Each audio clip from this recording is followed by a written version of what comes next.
अगले महीने इस समय तक पेरिस ओलंपिक शुरू हो चुके होंगे। मुझे विश्वास है कि आप सब भी ओलंपिक खेलों में भारतीय खिलाड़ियों का उत्साह बढ़ाने का इंतजार कर रहे होंगे। मैं भारतीय दल को ओलंपिक खेलों की बहुत बहुत शुभकामनाएं देता हूं।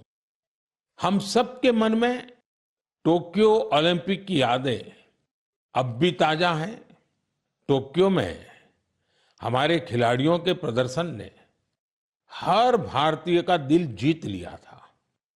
टोक्यो ओलंपिक के बाद से ही हमारे एथलीट्स पेरिस ओलंपिक की तैयारियों में जी जान से जुटे हुए थे। सभी खिलाड़ियों को मिला दे तो इन सब ने करीब 900 इंटरनेशनल कंपटीशन में हिस्सा लिया है। ये काफी बड़ी संख्या है। साथियों, पेरिस ओलंपिक में आपको कुछ चीजें पहली बार देखने को मिलेगी। शूटिंग में हमारे खिलाड़ियों की प्रतिभा निखर कर सामने आ रही है। टेबल टेनिस में मैन और विमेन दोनों टीमें क्वालिफाई कर चुकी हैं। भारतीय शॉटगन टीम में हमारी शूटर बेटियां भी शामिल है। इस बार कुश्ती और घुड़सवारी में हमारे दल के खिलाड़ी उन कैटेगरीज में भी compete करेंगे जिनमें पहले वे कभी शामिल नहीं रहे। इससे आप ये अनुमान लगा सकते हैं कि इस बार हमें खेलों में अलग लेवल का रोमांच नजर आएगा। आपको ध्यान होगा, कुछ महीने पहले वर्ल्ड पारा एथलेटिक्स चैंपियनशिप में हमारी बेस्ट परफॉर्मेंस रही है। वहीं चेस और बैडमिंटन में भी हमारे खिलाड़ियों ने परचम लहराया है। अब पूरा देश ये उम्मीद कर रहा है कि हमारे खिलाड़ी ओलंपिक्स में भी बेहतरीन प्रदर्शन करेंगे। इन खेलों में मेडल्स भी जीतेंगे और देशवासियों का दिल भी जीतेंगे। आने वाले दिनों में मुझे भारतीय दल से मुलाकात का अवसर भी मिलने वाला है।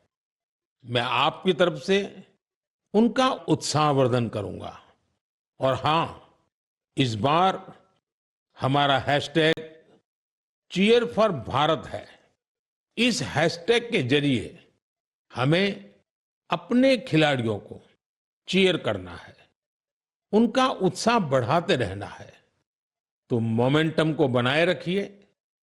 आपका ये मोमेंटम भारत का मैजिक दुनिया को दिखाने में मदद करेगा। मेरे प्यारे देशवासियों, मैं आप सभी के लिए एक छोटी सी ऑडियो क्लिप प्ले कर रहा हूं। रेडियो क्वेट एफएम 93.3 से हिंदी शो नमस्ते कुवैत। इस रेडियो कार्यक्रम को सुनकर आप भी हैरत में पड़ गए ना? तो आइए आपको इसके पीछे की पूरी बात बताते हैं। दरअसल ये कुवैत रेडियो के एक प्रसारण की क्लिप है। अब आप सोचेंगे कि बात हो रही है कुवैत की, तो वहां हिंदी कहां से आ गई? दरअसल कुवैत सरकार ने अपने नेशनल रेडियो पर एक विशेष कार्यक्रम शुरू किया है और वो भी हिंदी में। कुवैत रेडियो पर हर रविवार को इसका प्रसारण आधे घंटे के लिए किया जाता है।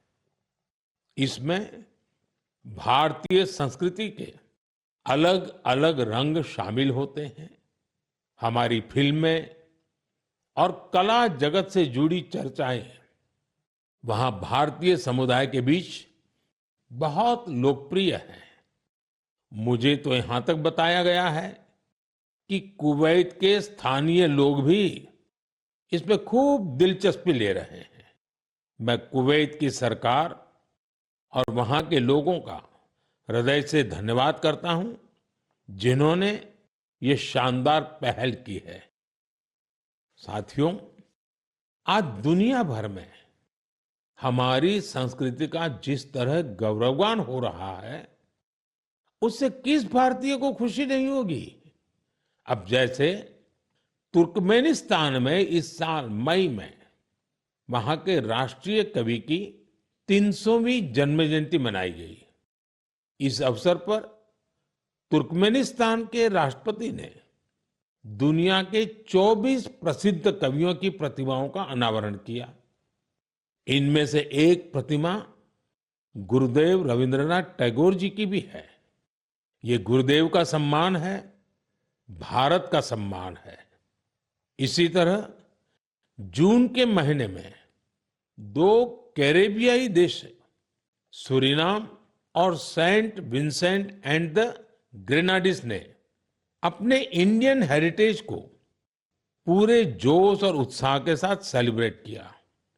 सूरीनाम में हिंदुस्तानी समुदाय हर साल 5 जून को इंडियन अराइवल डे और प्रवासी दिन के रूप में मनाता है।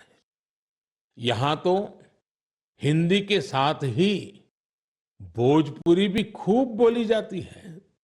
सेंट विंसेंट एंड द ग्रेनाडीज में रहने वाले हमारे भारतीय मूल के भाई बहनों की संख्या भी करीब 6000 है। उन सबको अपनी विरासत पर बहुत गर्व है।